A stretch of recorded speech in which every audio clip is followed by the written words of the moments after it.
नमस्कार। आपका birth detail मुझे मिला। 14 फरवरी 1969 शाम के 6:05 पर आपका जन्म हुआ है। जिस समय आपका जन्म हुआ उस समय लगन उदय हो रहा था, सिंह लगन, और जो आपकी राशि है वो मकर राशि है। चंद्रमा मकर राशि में गोचर कर रहे थे। आपकी राशि के मालिक सूर्य हैं और लगन के मालिक राशि के मालिक शनि हैं और लगन के मालिक सूर्य हैं। दोनों आपस में मित्रता नहीं रखते। जब लगन और राशि के मालिक आपस में मित्रता ना रखें तो कभी कभी बहुत हद तक ये देखा जाता है व्यक्ति की शारीरिक स्थिति कुछ कहती है और व्यक्ति की मानसिक स्थिति कुछ कहती है, यानी दोनों का आपस में विरोधाभास रहता है। और जीवन में सफलता के लिए एक बहुत ज़रूरी चीज़ है, वो ये है कि अगर आपकी शारीरिक और मानसिक स्थिति दोनों एक चीज़ के प्रति चल रही हैं तो ये अच्छी बात है। लगन का मालिक सूर्य है। सूर्य सप्तम भाव में बैठा हुआ है, लगन को वापस दृष्टि दे रहा है। आयु के लिए, स्वास्थ्य के लिए ठीक है, स्वाभिमान बढ़ाता है, व्यक्ति को थोड़ा अहंकारी भी बनाता है। साथ ही साथ सूर्य जो लगन का मालिक है वो सप्तम भाव में बैठा। सप्तम भाव में बैठा सूर्य, वो भी शत्रु की शनि की राशि में बैठा सूर्य, और उसके ऊपर एक अन्य अशुभ ग्रह का प्रभाव, वो है मंगल। साथ ही साथ सप्तम भाव का मालिक और सप्तम भाव का जो कारक है यानी शनि और शुक्र, वो दोनों अष्टम भाव में राहु केतु अक्ष पर पहुंच गए। जब इस प्रकार की स्थिति हो तो मैंने बहुत चार्ट्स में ऐसा देखा है कि व्यक्ति भले ही किसी से कुछ भी कहता जाए कि मेरा वैवाहिक जीवन बहुत अच्छा है, मैं बहुत खुश हूँ, लेकिन ये सत्य नहीं होता। व्यक्ति को वैवाहिक जीवन से संबंधित परेशानियों का सामना अवश्य करना पड़ता है। कभी कभी ये स्थिति विवाह में देरी करा सकती है या वैवाहिक जीवन में तनाव लाती है, या ये कह लीजिए शादी तो हो गई है लेकिन शादी जैसा सुख नहीं मिल रहा। सूर्य जो कि यहाँ लग्नेश हैं, सप्तम भाव में बैठे हैं, यही सूर्य नवांश कुंडली में आप देखेंगे तो ये नीच के हो गए, और वहाँ पर जो मंगल स्वग्रही था वो भी नीच का हो गया। वो भी यहाँ फिर दोबारा से इसको देख रहा है। अब आप देख लीजिए, दो चीज़ों का रिपीटेशन सेम टू सेम वहाँ मिल गया, जिसने इस बात की पुष्टि की कि अगर आपका वैवाहिक जीवन आज तक भी ठीक प्रकार से बना हुआ है तो उसके पीछे सिर्फ और सिर्फ एक प्लेनेट का हाथ है, वो है बृहस्पति। बृहस्पति यहाँ पंचमेश हैं, दूसरे घर में बैठकर ये बृहस्पति शुक्र और शनि दोनों को दृष्टि देते हैं। साथ ही साथ ये बृहस्पति नवांश में लगन में बैठकर फिर से सप्तम भाव सूर्य और शुक्र को दृष्टि देते हैं। इस बृहस्पति की वजह से आपका वैवाहिक जीवन बचा। नहीं तो मैंने ऐसे चार्ट्स जीवन में बहुत देखे हैं जिनको शादी हो गई, डाइवोर्स हो गया, फिर शादी हो गई, फिर उस शादी में भी प्रॉब्लम ही चल रही है। तो वो कॉम्बिनेशन आपकी इस कुंडली में मौजूद है। शुक्र और शनि, शुक्र कर्मेश हैं, अष्टम भाव में बैठे हैं, शनि सप्तमेश षष्ठेश होकर यहाँ बैठे। अब ऐसे में यदि व्यक्ति प्रोफेशनल लाइफ में एंट्री करे, कोई नौकरी करे, कोई व्यवसाय करे या कुछ, तो उसको बहुत अधिक बाधाओं का सामना करना पड़ता है। उसके जीवन में ये स्थिति ज़्यादा मजबूत नहीं कहलाती।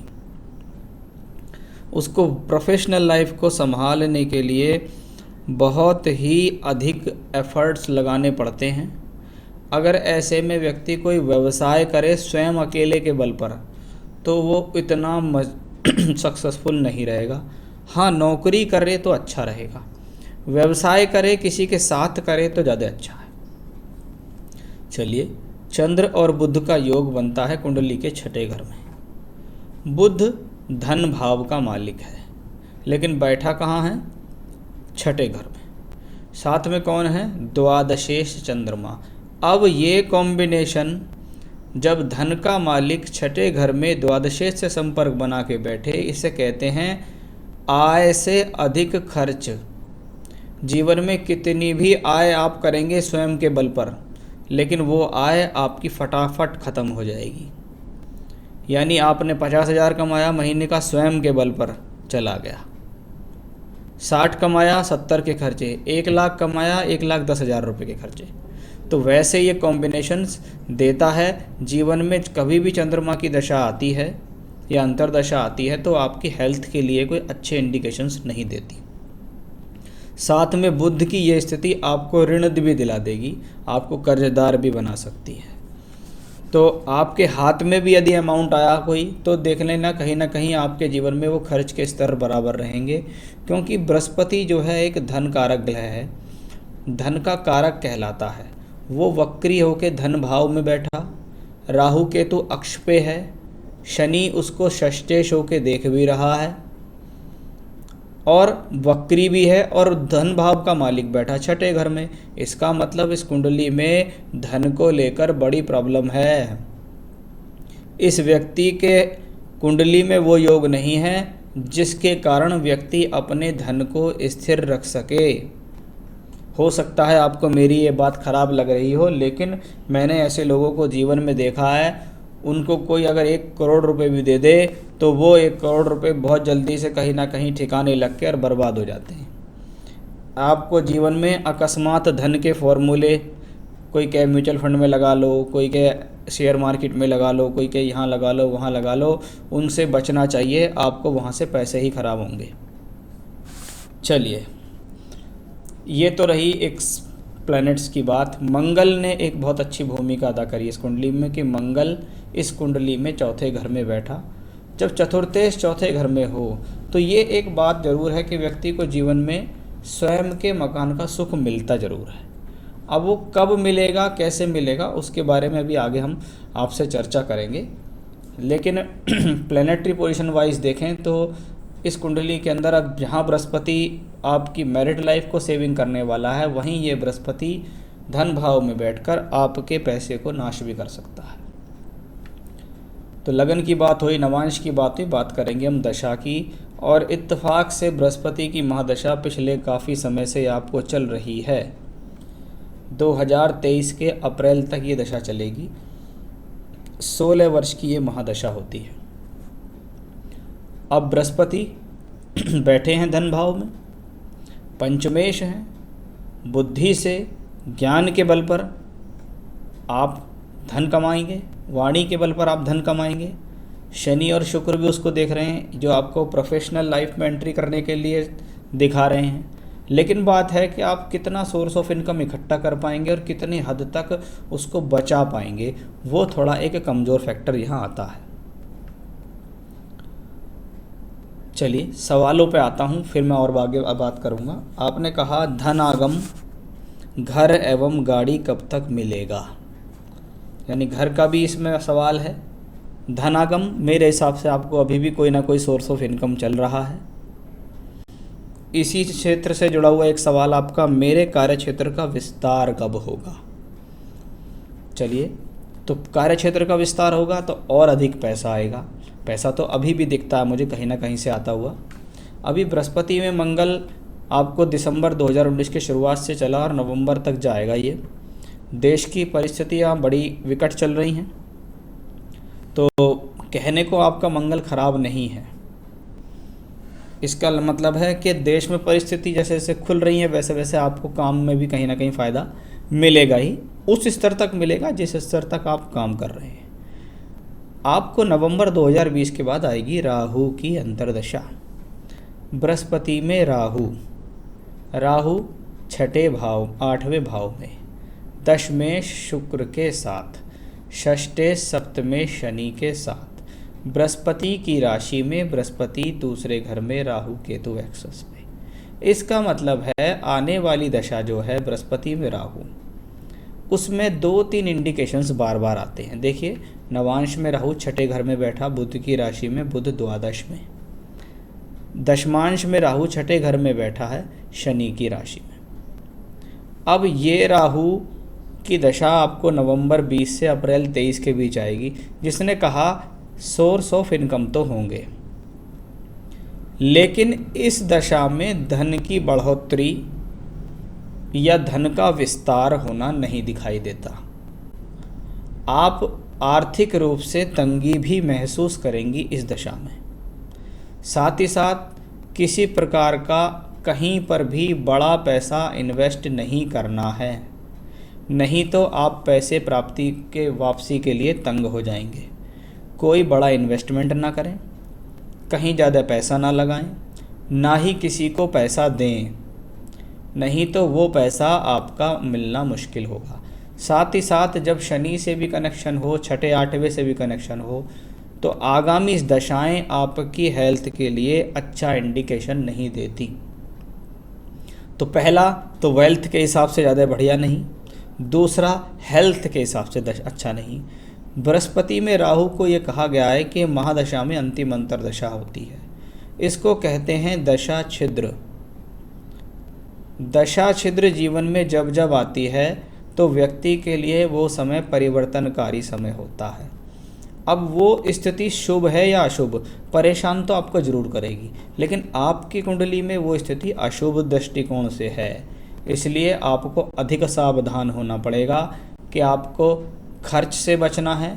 हेल्थ पे खर्च करा सकता है, अकस्मात खर्च करा सकता है, किसी प्रकार का नुकसान करा सकता है, कहीं पैसा लगा दिया तो पैसा डूब सकता है। इन सब चीज़ों से सावधान रहना है। औसत तौर पे काम करो बिना किसी नई उठापटक के, नहीं तो आपको खामियाजा भुगतना पड़ेगा। मैं आपसे यही कहूँगा कि आप अप्रैल 23 तक बहुत शांति से चलें। शनि की महादशा जब आपके जीवन में आएगी, बैठा शनि भी छठे आठवें ही घर में है, लेकिन शनि का प्रारूप अधर कुंडलियों में ठीक है।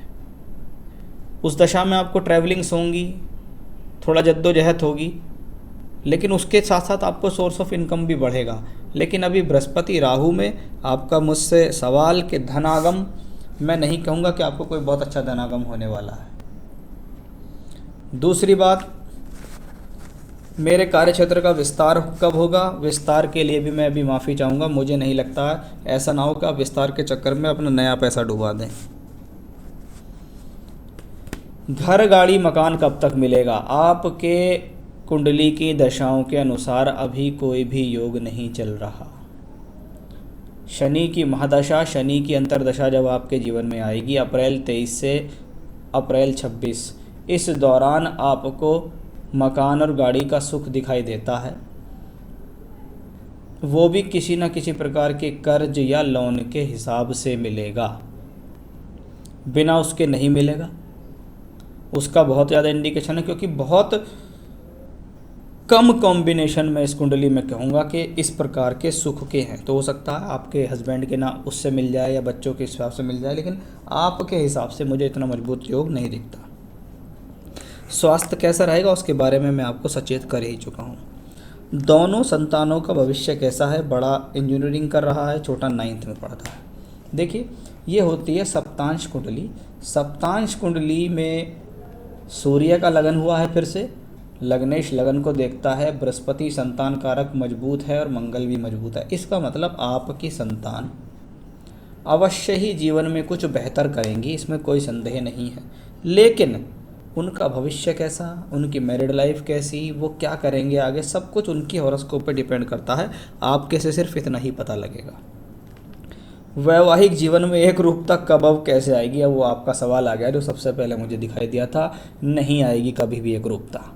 इसलिए आप इसको जैसे भी समझ लें कि मेरा प्रारब्ध है, मुझे भोगना ही पड़ेगा, वो मुझे यहाँ दिखाई दे रहा है। तो उस पर आप विशेष ध्यान दीजिएगा।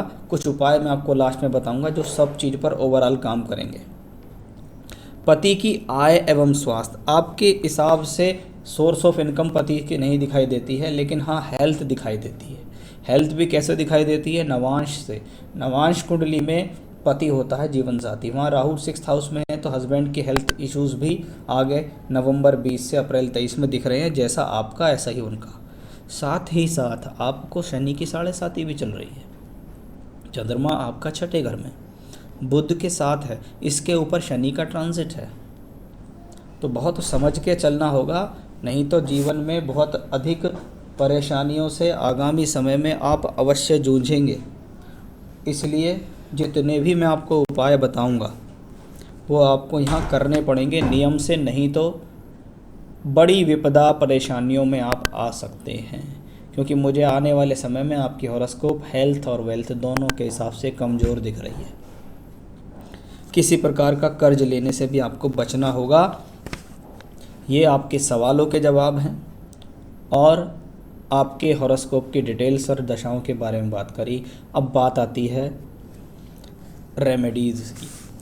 सबसे पहली रेमेडीज़, रोज़ाना सुबह उठिए, नहा धोकर आपको जो सबसे पहला पाठ करना है वो करना है भगवान गणेश का संकट नाशन गणेश स्तोत्र।